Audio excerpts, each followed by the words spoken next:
Employment ব্যাংকে নথিভুক্ত যুবশ্রীদের জন্য একটি গুরুত্বপূর্ণ আপডেট। যুবসাথী যুবশক্তিতে রূপান্তর হচ্ছে।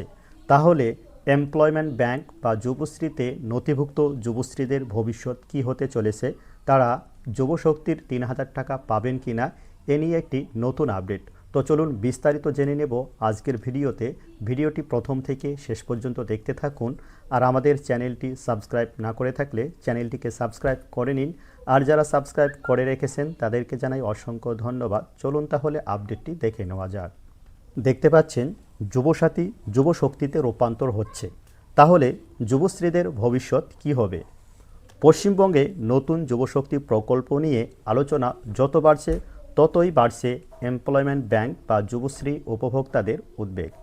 বর্তমানে সবচেয়ে বড় প্রশ্ন হয়ে দাঁড়িয়েছে, যদি যুবসাথী প্রকল্পকে পরিবর্তন করে যুবশক্তি প্রকল্প চালু করা হয় এবং সেখানে মাসিক ৩,০০০ টাকা দেওয়া হয়, তাহলে যারা দীর্ঘদিন ধরে এমপ্লয়মেন্ট ব্যাংক বা যুবশ্রী প্রকল্পের সঙ্গে যুক্ত রয়েছেন তারা কি এই সুবিধা পাবেন?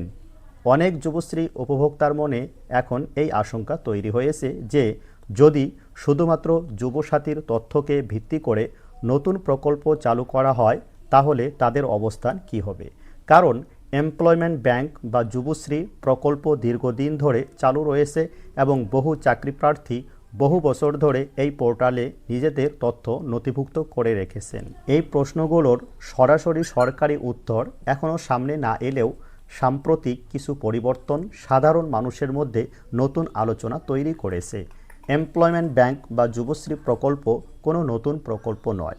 এটি বহু বছর ধরে চালু রয়েছে এবং দীর্ঘদিন ধরে চাকরি প্রার্থীদের নথিভুক্তকরণ, তথ্য সংরক্ষণ, কর্মসংস্থান সংক্রান্ত পরিষেবার সঙ্গে যুক্ত।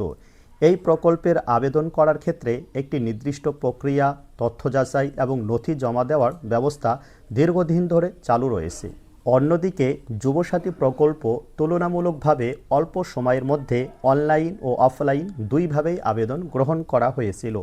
এই দ্রুত প্রক্রিয়ার কারণে বিভিন্ন মহলে আলোচনা তৈরি হয়েছে যে কিছু ক্ষেত্রে ভুল তথ্য দিয়ে আবেদন করা হয়েছে এবং কিছু অযোগ্য ব্যক্তি সুবিধা পেয়েছেন বলেও অভিযোগ উঠেছে।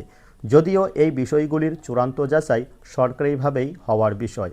আর এখানেই অনেকের মতে এমপ্লয়মেন্ট ব্যাংকের গ্রহণযোগ্যতা কিছুটা বেশি বলে মনে করা হচ্ছে, কারণ এটি একটি পুরনো এবং দীর্ঘদিনের নথিভুক্তকরণ ব্যবস্থা। এদিকে সরকার ইতিমধ্যেই ইঙ্গিত দিয়েছে যে চলমান প্রকল্পগুলি সম্পূর্ণভাবে বন্ধ করা হবে না, তবে প্রকল্প ভিত্তিক তথ্য যাচাই বাছাই করা হবে এবং প্রকৃত যোগ্যদের কাছে সুবিধা পৌঁছে দেওয়ার জন্য ডিবিটি অর্থাৎ ডাইরেক্ট বেনিফিট ট্রান্সফারের মাধ্যমে সরাসরি ব্যাংক অ্যাকাউন্টে টাকা পাঠানোর ব্যবস্থা জোরদার করা হবে। এই পরিস্থিতির মধ্যে আরেকটি বিষয় মানুষের নজর কেড়েছে, সরকারি ওয়েবসাইটে পরিবর্তন।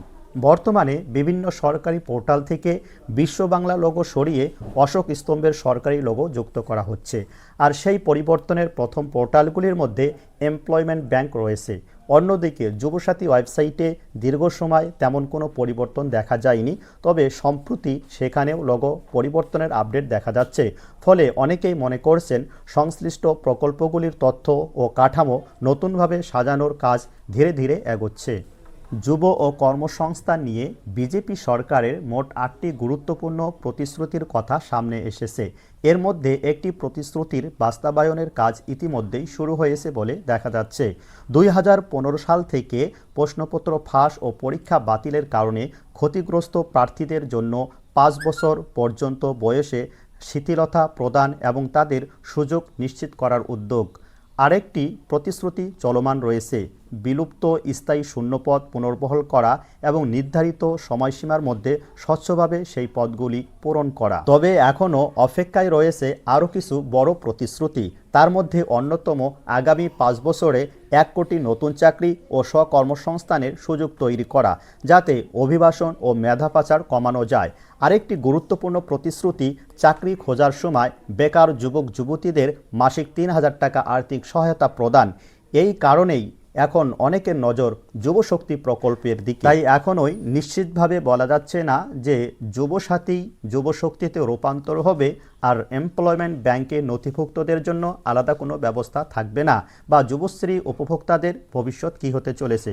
আপাতত সরকারি আপডেটের জন্য অপেক্ষা করাই সবচেয়ে গুরুত্বপূর্ণ বিষয়। তো বন্ধুরা, সবশেষে আমি বলবো যে এমপ্লয়মেন্ট ব্যাংকের গুরুত্ব অনেকটাই বেশি আছে। এমপ্লয়মেন্ট ব্যাংকে যারা নথিভুক্ত রয়েছেন তারা অবশ্যই এই যুবশক্তিতে রূপান্তর হবেন, যুবশক্তির টাকা পাবেন।